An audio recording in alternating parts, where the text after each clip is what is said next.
આશા જ્યારે ગર્ભવતી હતી ત્યારે તેને ખબર પડી કે તેની એક દુર્લભ મેડિકલ સ્થિતિ છે જેમાં તેને સંપૂર્ણ આરામ કરવાની સલાહ આપવામાં આવી હતી. આશા એક પ્રખ્યાત ચિત્રકાર હતી. તેના માટે મહિનાઓ સુધી પલંગ પર બેસી રહેવું એ જેલ જેવું હતું. પરંતુ તેણે હાર માનવાને બદલે પોતાની આ મર્યાદાને પોતાની તાકાત બનાવી દીધી. અનુષ્કા પલંગ પર જ સૂતા સૂતા છત પર ચિત્રો બનાવવાનું શરૂ કર્યું.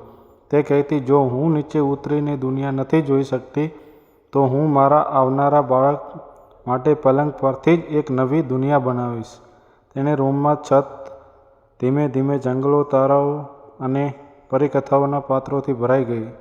તેણે આખા 9 મહિના ફક્ત આરામ નથી કર્યો પણ સર્જન કર્યું, કેમ કે તે અનોખી શારીરિક પીડા અને લાચારી વચ્ચે તેણે નરકતાને પાસે આવવા ન દીધી. બાળકના સાથનો સ્વાદ તે જ્યારે ચિત્ર બનાવતી ત્યારે તેને ગર્ભમાં રહેલા બાળક સાથે વાતો કરતી અને તેને સમજાવતી કે જીવનમાં ગમે તેટલી મુશ્કેલીઓ આવે, રંગો ક્યારેય ખૂટવા ન જોઈએ. તેની આ કળા જોવા માટે હોસ્પિટલના ડોક્ટર અને નર્સ પણ આવતા. જે રૂમમાં બીમારી ગંધ હોવી જોઈએ ત્યાં અત્યારે કલાની સુગંધ હતી. જ્યારે આશાને એક સ્વસ્થ દીકરીનો જન્મ આપ્યો ત્યારે તે બાળકની પહેલી નજર એ સ્ત્રી છત પર પડી જે તેની મમ્મી તેની રાહ જોતા જોતા બનાવી હતી. લોકો કહે છે કે દીકરી આજે ખૂબ જ તેજસ્વી છે, કદાચ એટલે જે કારણે તેને જન્મ લેતા પહેલા જ સંઘર્ષ અને સુંદરતાનો સમાવેશ જોયો હતો. જ્યારે ડોક્ટરે આશાને કહ્યું કે તમારે હલચલ પણ નથી કરવાનું ત્યારે તે 5મા મહિનામાં હતી. એક કલાકાર માટે તેને પગ બંધાઈ જવા તે સૌથી મોટી સજા હતી. શરૂઆતના થોડા દિવસો તે ખૂબ જ ઉદાસ રહી. તેને લાગ્યું કે તે પોતાના બાળકને કદાચ નરકતાપ આપી શકે. પણ એક રાત્રે જ્યારે તેણે બીમારીમાંથી આકાશ જોયું ત્યારે તેને વિચાર આવ્યો કે જો આકાશ તિરછ હોવા છતાં આટલું સુંદર હોઈ શકે તો હું કેમ નહીં? કેનવાસ બની ગઈ છત. આશાને તેના પતિ પાસે ખાસ પ્રકારના ઓન્ડબ્લસ મંગાવ્યા. તેણે સૂતા સૂતા છત પર ચિત્રો દોરવાનું શરૂ કર્યું.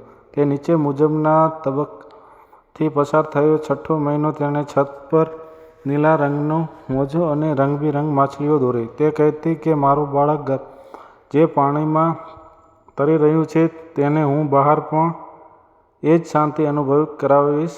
ને 7મો મહિનો જેમ જેમ તે પેટ વધતું ગયું અને શ્વાસ લેવામાં તકલીફ પડવા લાગી ત્યારે છત પર ઘટતું વૃક્ષો અને સુતરતા તેને લાગતું કે તે વૃક્ષો અને ઓક્સિજન આપી રહ્યું છે. 8મા મહિનાએ તો સમય શારીરિક પીડા ચરમ પર હતી. તેને રાતના અંધકારે છત પર તારા અને ગ્રહો બનાવવા તે બાળકને વાર્તા કહેતી, જો બેટા, આ દુનિયા કેટલી વિશાળ છે, તારે બહુ મોટું સપનું જોવાનું છે. એક અનોખી ડાયરી લખીને આશા માત્ર ચિત્રો નહોતી બનાવતી પણ છતની એક ખૂણે તેણે નાના અક્ષરોમાં તારીખો સાથે પોતાનો અનુભવ પણ લખ્યો હતો. તેણે લખ્યું હતું, આજે તારી પહેલી કિક વાગી. મેં બ્રશમાં લાલ રંગ ભર્યો હતો. મને લાગ્યું જાણે તું મારા કેનવાસ પર સહી કરી દીધી. જ્યારે ચમત્કાર થોડા ડોક્ટરો ચિંતિત હતા કે 9 મહિના સુધી બેડ પર રહેવાની આશાનું સ્નાયુ નબળાઈ પડી જશે. પણ નવાઈની વાત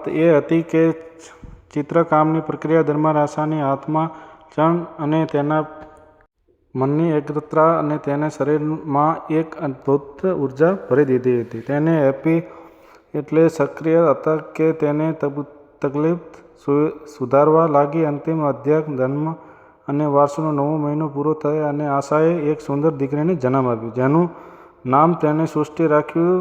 જ્યારે આશા હોસ્પિટલના ઘરે આવી ત્યારે સૃષ્ટિના રૂમમાં લઈ ગઈ ત્યારે તે નાના બાળકની આંખો એ ચમકતી તારાઓ અને રંગો જોઈને ખીલી ઉઠ્યો. આજે તે રૂમ એક મ્યુઝિયમ જેવો છે અને આશા તે સાબિત કર્યું કે ગર્ભાવસ્થા એ માત્ર શારીરિક પ્રક્રિયા નથી પણ એક માનસિક વિજય છે. તેણે પોતાની મર્યાદાને તકલીફ નહીં પણ એક કલાત્મક રજા ગણીને આશાની આ સફર માત્ર 9 મહિનાને અંતે પૂરી ન થઈ પણ તે એક એવા પર પહોંચી જ્યાં તેને અનોખી હોવાની વ્યાખ્યા જે બદલી ગઈ ચાલો આ વાર્તાના ઊંડાણોને ઉતરીને નવમા શરૂઆતમાં આશાની શારીરિક હાલત વધુ નાજુક બની. ડૉક્ટરે ચેતવણી આપી હતી કે હવે સર્જન પણ તણાવ બાળક માટે જોખમી બની શકે છે.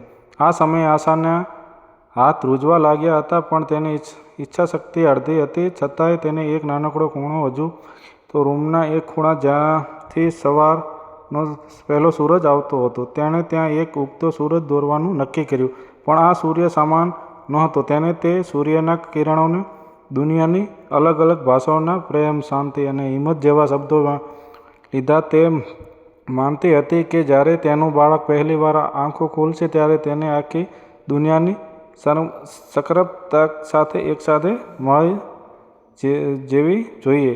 એક અનોખી સાધના. આ સમય દરમિયાન આશાને માત્ર એક ચિત્રકામ જ નહીં પણ પલંગ પર પડી રહીને આસપાસના અવાજો સાંભળવા, પક્ષીઓની કલરવની પવનની લહેરો અને મંદિરોના વાગતા ઝાલર. તેને આ અવાજો લંબબદ્ધ રીતે પોતાના શ્વાસ સાથે જોડાયા. તેને હોસ્પિટલે એ મશીનોનો બીપ બીપ અવાજને પણ સંગીત તરીકે સ્વીકારી લીધું હતું. તેણે ડાયરીમાં લખ્યું, જે દિવસે આશાને લેવાઈ ત્યારે આખું મેડિકલ સ્ટાફ ચિંતિત હતું, કારણ કે તેની શારીરિક શક્તિ નબળી હતી, પણ આશાના ચહેરા પર એક અજીબ શાંતિ હતી. પ્રસ્તુત ખંડમાં જતી વખતે તેણે ડૉક્ટરનો હાથ પકડી અને સ્મિત સાથે કહ્યું, ચિંતા ન કરો ડૉક્ટર, અમે બે જણા છેલ્લા 4 મહિનાથી દિવસોના પ્રેક્ટિસ કરી રહ્યા છીએ. જ્યારે સૃષ્ટિનો જન્મ થયો ત્યારે ઓપરેશન થિયેટરમાં સન્નાટો છવાઈ ગયો. સામાન્ય રીતે જન્મેલો બાળકો રડે છે, પણ સૃષ્ટિના આંખોમાં એક અજીબની સ્થિતિ હતી, જાણે તે જન્મતાની સાથે જ આસપાસના રંગોને ઓળખવાનો પ્રયત્ન કરી રહ્યા હોય. આશાની અનોખી કહાની એ વાર્તાનું પ્રતીક છે કે એ માત્ર ત્યાગ નથી, પણ એક સ્વચ્છ સર્જન છે. જે સ્ત્રી પોતાના મર્યાદામાં રહીને પણ બ્રહ્માંડ જેવું મોટું મન રાખી શકે તે જ સાચી અનોખી મહિલા છે.